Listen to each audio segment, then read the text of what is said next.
एक 26 साल की मकान मालकिन अपने 50 साल बूढ़े नौकर के साथ संबंध बना रही होती है। तभी अचानक उस घर में रह रही बूढ़ी औरत जो सास है वो उन दोनों को देख लेती है। उसके बाद से होता है मौत का तांडव शुरू। आपको बता दें कि यहाँ पे ये दोनों मिलकर उस सास को मौत की घाट उतार देते हैं और उसे नदी में फेंक देते हैं। और वो जो नौकर है वो 12 साल से इस घर में सेवा दे रहा होता है। आखिर क्या हुआ था, इस घटना की पूरी सच्चाई जानने के लिए आप हमारे वीडियो को अंत तक जरूर देखें। नमस्कार, मैं हूं राज और आप देख रहे हैं क्राइम दुनिया की। दरअसल आज की जो घटना है ये घटना है दिल्ली के भटगांव की। दिल्ली के भटगांव में एक देव नाम का लड़का रहा करता था जिसकी उम्र होती है 28 साल। देव की उम्र 28 साल की होती है। उसकी शादी 1 साल पहले हुई होती है और उसकी जो पत्नी है जिसका नाम है प्रिया, और प्रिया की जो उम्र होती है वो 26 साल की होती है। उस घर में एक बेटा, एक माँ और एक पत्नी, और उसके अलावा एक नौकर जिसका नाम है सागर। और सागर जो नौकर है उस 50 साल का होता है। तो उस घर में माँ भी होती है। उस माँ का जो उम्र है 60 साल है। और जो नौकर है वो 12 साल से उस घर में सेवा दे रहा था, जिसके वजह से सभी लोग उस पर विश्वास किया करते थे। अब जो देव है वो हमेशा कमाने के लिए बाहर रहा करता था, आना जाना लगा रहता था उसका बाहर।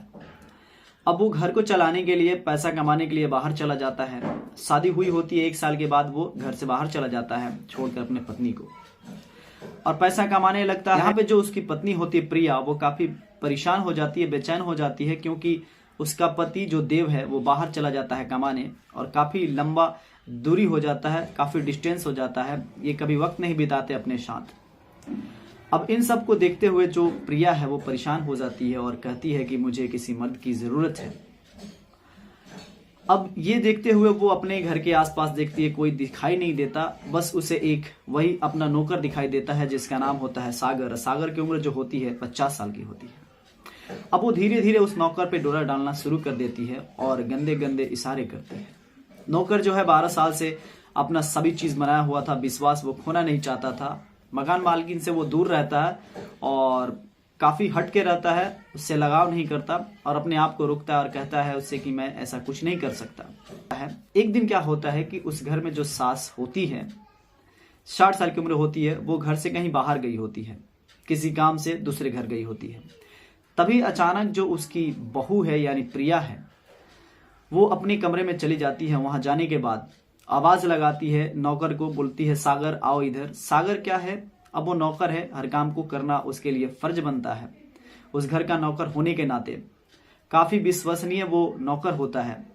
मालकिन के पास जाता है और बोलता है बोलिए मालकिन। तो वो जो लड़की है जो कि 26 साल की उम्र होती है प्रिया, वो कहती है कि मेरा पैर दबा दो। अब जो नौकर होता है, अब वो ना चाहते हुए, फिर भी नौकर है, काम तो करना पड़ेगा, वो उसका पैर दबाने लगता है। धीरे धीरे दबाते दबाते बाद में वो कहती है कि अब वो अपने बातों को रखती है कि मैं परेशान हो चुकी हूँ, क्योंकि यहाँ पे कोई मर्द नहीं है और मुझे मर्दों की ज़रूरत है। मेरा जो पति अभी कमा रहा है, मैं बहुत तनाव में हूँ और मुझे ये कामाचना को ठीक करना होगा। और इस तरह से करते करते वो अपने नौकर के साथ संबंध बनाना चाहती है, लेकिन नौकर जो है वो काफी अच्छा नौकर था। वो कहता है कि मैं आपके साथ ये सभी कृत्य नहीं कर सकता, मैं आपके साथ संबंध नहीं बना सकता।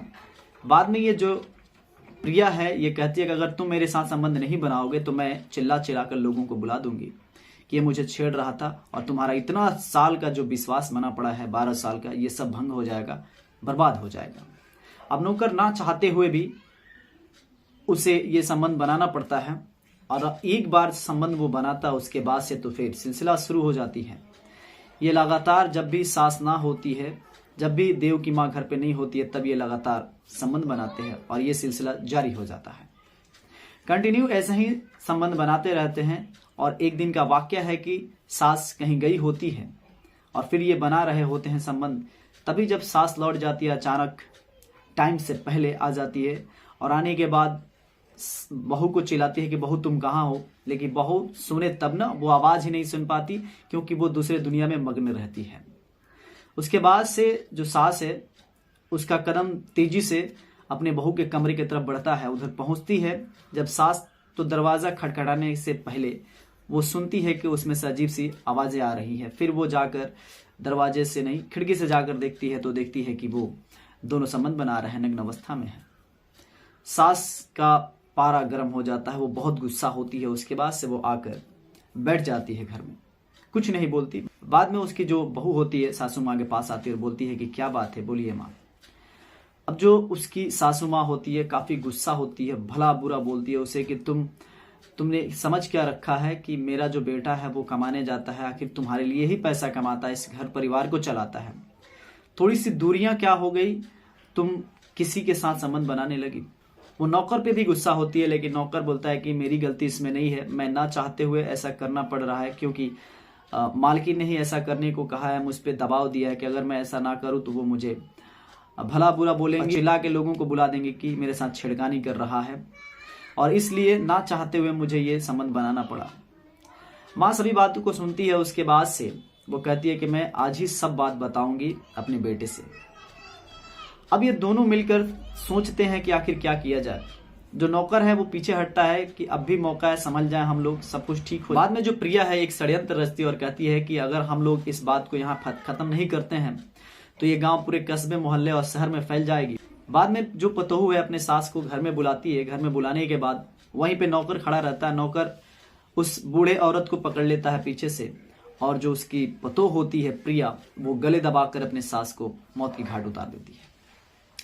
और उसके बाद से यहाँ पे नहीं रुकता सिलसिला, और वो इस लाश को छिपाने के लिए उसको बोरे में कसकर नदी में ले जाकर फेंक देते हैं। उसके बाद से जो प्रिया का पति होता है देव, वो घर पे कॉल करता है, बातें करता है और कहता है कि माँ किधर है, उससे बात करवाओ।